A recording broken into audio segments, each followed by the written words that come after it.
Welcome student. आज हम देखेंगे एक्सरसाइज 2.3। इसका फर्स्ट क्वेश्चन है which of the following will not represent zero. निम्नलिखित में से किसमें शून्य निरूपित नहीं होगा। ठीक है, इसका फर्स्ट ए देखते हैं हम लोग। क्वेश्चन नंबर 1 का ए इक्वल क्या है, +1 + 0। अब देखिए जब भी ज़ीरो को यदि ऐड किया जाता है किसी भी संख्या से, ठीक है, तो हमेशा वो क्या आपके पास में क्या आएगा, ठीक है, जीरो नहीं आएगा, हमेशा वही संख्या वापस आ जाएगी। ठीक है, आगे आपको समझ में।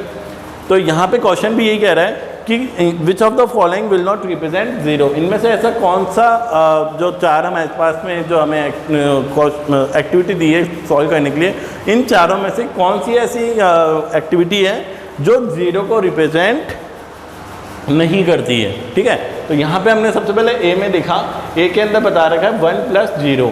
जब भी हम किसी भी दो पूर्ण संख्याओं में when the two whole numbers में कोई भी संख्या में यदि एक में 0 हो, ठीक है, तो वह जो उसका जो मान आएगा यानी उसका जो सॉल्यूशन आएगा वो हमेशा पूर्ण संख्या ही होगा, हमेशा ध्यान रखिएगा। ठीक है, तो यहाँ पे अब ये वाली चीज़ हमारे सामने आ गई।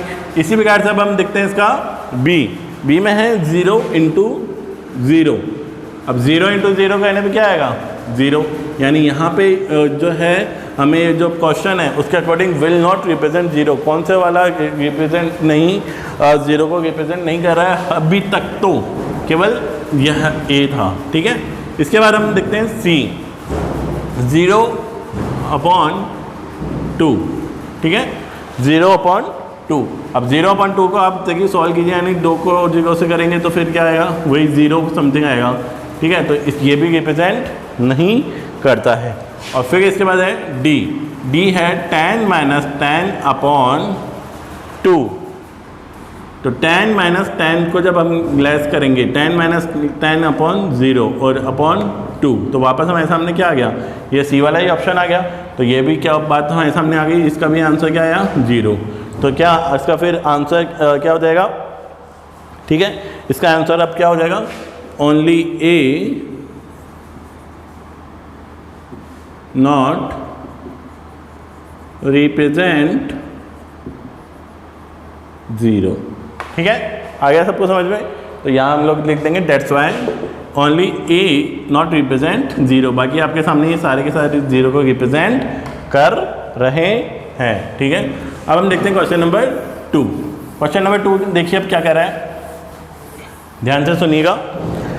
If the product of two whole number is 0, कि यदि दो पूर्ण संख्याओं का गुणनफल 0 है, can we say that one or both of them will be 0। तो क्या हम कह सकते हैं कि इनमें से एक या दोनों ही 0 होने चाहिए। ठीक है, अब आपके सामने ये क्वेश्चन नंबर 2 के अंदर क्या कह रहा है कि दो पूर्ण संख्या हैं, ठीक है, कि क्या दो पूर्ण संख्याओं का गुणनफल हमेशा 0 होता है, और क्या हम कह सकते हैं कि इनमें से एक या दोनों ही 0 होने चाहिए। तो हो सकता है क्या, देखिए केसेस 1,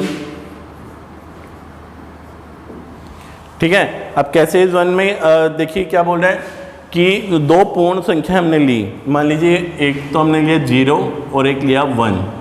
तो 0 × 1 अभी अभी हम लोग देख कर आए थे, इसका मान, इसका जो मान होगा वो क्या होगा, 0।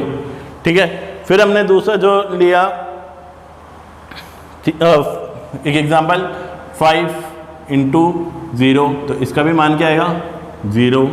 ठीक है, फिर हमने थर्ड लिया 0 × 0, तो इसका भी मान क्या आया, 0 आया।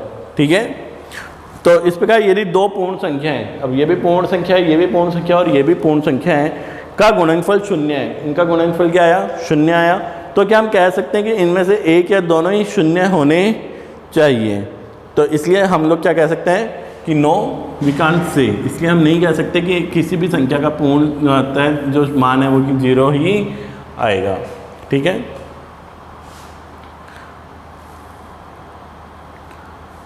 अब आगे देखते हैं हम लोग case question number 3।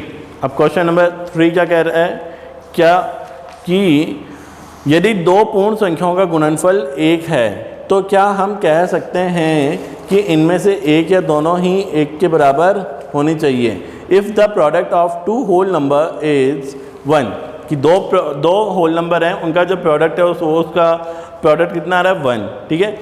Can we say that one or both of them will be 1, justify through example. अब एग्जाम्पल हम लोग ले लेते हैं क्या। अब क्वेश्चन नंबर 3 का केस यहाँ पे तो क्या था, ठीक है।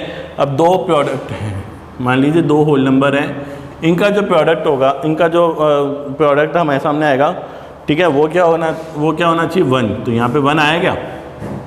मान लीजिए हमने दो होल नंबर लिए, उनको प्रोडक्ट किया, तो क्या उसका जो प्रोडक्ट आया वो आपका 1 आया, नहीं, क्या आया हमारे पास में 2, ठीक है। इसी प्रकार से अब सेकेंड हम देखते हैं 1 × 1। अब यहाँ पे भी हमने दो होल नंबर लिए, एक है 1 और ये है 1, इन दोनों का प्रोडक्ट क्या 1 आएगा जी, इनका प्रोडक्ट 1 आएगा, ठीक है। अब मान लीजिए हमने दो वापस होल नंबर लिए 1 और 0, तो इसका प्रोडक्ट क्या आएगा 0, तो ठीक है। तो यहाँ पे ये 1 नहीं आया, तो इसलिए हम लोग कह सकते हैं क्या कि if both are 1 product is 1, कि if both whole numbers are 1, then only product will 1। यदि दो होल नंबर हो, ठीक है, जब दोनों ही होल नंबर जब 1 होते हैं तो हमारे साथ में उसका जो प्रोडक्ट होगा वो क्या होगा 1 होगा, ठीक है। आगे सबको समझ में। इसके बाद हम देखते हैं, तो यहाँ पे यानी कि अब हमें कहने both of them will be 1 तो क्या होगा, जब 1 हो जाएगा जब तो वो गलत है, और जब दोनों ही होंगे तो वो सही है, ठीक है। अब इसके बाद देखते हैं हम क्वेश्चन नंबर 4। अब क्वेश्चन नंबर 4 क्या कह रहा है। क्वेश्चन नंबर 4 क्या कहता है कि वितरण विधि से ज्ञात कीजिए, यानी फाइंड द डिस्ट्रीब्यूटिव प्रॉपर्टी। पहले हमने पढ़ा था डिस्ट्रीब्यूटिव प्रॉपर्टी, याद है सबको, ये हमने क्या किया था, उसको डिवाइड कर दिया था, ठीक है। अब हम इसको क्या करेंगे, जैसे यहाँ पे भी इसी तरीके से करेंगे। फर्स्ट आपके सामने दिया हुआ है 728 डिवाइड बाय 101। अब हमें क्या करना है, इसके अंदर डिस्ट्रीब्यूटिव मेथड लगाना है, ठीक है। डिस्ट्रीब्यूटिव यानी टुकड़ों में बांट देना। अब हम किसको बांट सकते हैं, हम हमेशा क्या देखेंगे, जो नियरेस्ट हो, 10s के, 100 के, 1000 के, ठीक है, 10,000, इनके जो नियरेस्ट होते हैं ना डिजिट्स, आप हमेशा उन्हीं के बीच में उसको डिवाइड या डिस्ट्रीब्यूट करने की कोशिश कीजिए। तो हमारे सामने ए आ रहा है 728 डिवाइड बाय 101। तो अब हम क्या करेंगे, इसको हमें जो है डिस्ट्रीब्यूटिव मेथड से सॉल्व करना है। तो 7 to 8 मल्टीप्लाई, ठीक है, इसको हम इस तरीके से भी लिख सकते हैं 100 + 1 = 101, तो यानी 100 + 1 बराबर 101। तो अब हम इसको सॉल्व करें तो 7 to 8 डिवाइड बाय 100, फर्स्ट तो ये हो गया, फिर इसमें जोड़ दें 7 to 8 डिवाइड बाय 1, ठीक है। तो अब इसके बाद में हम क्या करेंगे, 7 to 8, अब 2 0 लगा दें, जब इसको मल्टीप्लाई करेंगे तो क्या होगा, पीछे 2 0, पहले भी हमने आपको कई बार बता दिया है ये वाली चीज़। और इसके बाद में 728 को 1 से करने पे 728 ही आएगा। अब हमें क्या करना है, इन दोनों को ऐड कर देना है, 8 2 15, ठीक है, ये 3 और ये 7 3, तो 73,528 हमारे पास में क्या आ गया, इसका प्रोडक्ट आ गया, है ना, काफ़ी इजी। यानी कि हमें करना क्या है, केवल डिस्ट्रीब्यूटिव मेथड अपनाना है। इस डिस्ट्रीब्यूटिव मेथड में क्या होगा कि जो भी हमें लगता है नियरेस्ट जो है 0 की जो भी डिजिट है, उसको हमें क्या करना है, सिर्फ टुकड़ों में उसको डिवाइड कर लेना है, ठीक है। अब इसके बाद हम देखते हैं बी क्या कहना है। बी क्वेश्चन में क्या है, 5437 इंटू मल्टीप्लाई बाय 1001, वापस वही वाली चीज़ आ गई। हम क्या करेंगे, 5437 मल्टीप्लाई बाय 100, ठीक है, 1000 + 1, ठीक है। इसके बाद में अब हम वही वाली ट्रिक वापस 5437 मल्टीप्लाई बाय 100, फिर प्लस 5437 मल्टीप्लाई बाय 1, ठीक है। तो वापस वही 543700 + 3 7, इसके अंदर आप ऐड कर देंगे 7 3, ठीक है, 7 और 4 11, 1 कैरी 1 5 और 3 8 और 1 9 और ये 91 37, ठीक है, आ गया सबके 54 आपके सामने आ गया 54। एक मिनट, इसको हम वापस ऐड कर लेते हैं। 5 4 3 7 7, ये हो गया आपके सामने 3, ठीक है, और 7 और 4 11 कैरी 1 और 3 और 4 3 और 5 और 1 9 4 और ये 5, ठीक है, 54 91 97, ठीक है, आ गया सबको समझ में। अब इसके बाद में देखते हैं हम इसके बाद हम देखते हैं पोज देखते हैं। इसके बाद अब हम देखते हैं सी 824 मल्टीप्लाई बाई 25। अब इसके अंदर क्या कहना होगा हमें, इसका हम डिस्ट्रीब्यूटिव मेथड लगा देंगे।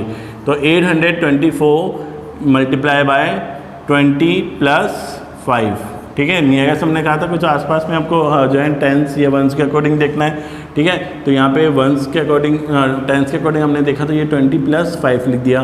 तो 8 इक्वल टू 824 मल्टीप्लाई बाय 20 फिर प्लस 824 डिवाइड बाय 5। तो 8, अब इसको देखिए वापस वही 0 लग जाएगा। 4 2 जा 8, ठीक है, और कैरी 1 सॉरी 4 2 जा 8, 2 2 जा 4, 8 का 8, ठीक है, आ गया आपको समझ में, ठीक है। और इसके बाद जो अब सेकंड जो होगा सॉरी 8 2 जा 16, ठीक है, 8 2 जा 16, 8 2 जा 16, और इसके बाद में ऐड कर देंगे 824 मल्टीप्लाई बाय 5 क्या आएगा 4120 4120। अब इस इक्वल टू 20,600, ठीक है। अब हम देखते हैं इसके बाद डी क्या, डी में क्या बताया 4275 मल्टीप्लाई बाय 125, यही है ना, ठीक है। अब इसमें हम क्या करेंगे 4275 मल्टीप्लाई बाय वापस वही 125 है, तो इसको जैसे बोल रहे हैं वैसे ही कर लो 100 प्लस 25, ठीक है, equal to 4275 multiply by 100 plus 4275 multiply by 25, ठीक है। पीछे में सिर्फ इसके 2 0 लगा देना है, बहुत इजी है ये तो। 4275, ठीक है, प्लस और 4275 को वापस हम जब मल्टीप्लाई करेंगे 5 से तो आएगा हमारे पास में क्या 4275 को जब वापस मल्टीप्लाई करेंगे तो ये हमारे पास में क्या आएगा 50, इसको हमने कहना था ना प्लस 25, तो यहाँ पे इसको ध्यान नहीं दिया हमने, थोड़ा सा वापस देखिएगा प्लस 20 और प्लस 5 प्लस 20, ठीक है। तो यहाँ पे एक बार मल्टीप्लाई करेंगे 20 से और वापस प्लस 4275 मल्टीप्लाई बाय 5, ठीक है। तो ये तो हमारे सामने आ ही गया, ठीक है। इसमें प्लस करेंगे कितना, वापस कितना प्लस करेंगे हम इसके अंदर आपके सामने 85,500 प्लस 85,500 प्लस और 4275 को 5 से मल्टीप्लाई करेंगे तो क्या आएगा 21,375, ठीक है। अब जब इसको हम जब ऐड कर लेंगे, अब इसको ऐड कर लेंगे हम, तो ऐड करने पे हमारे पास में क्या आएगा 53 43 75,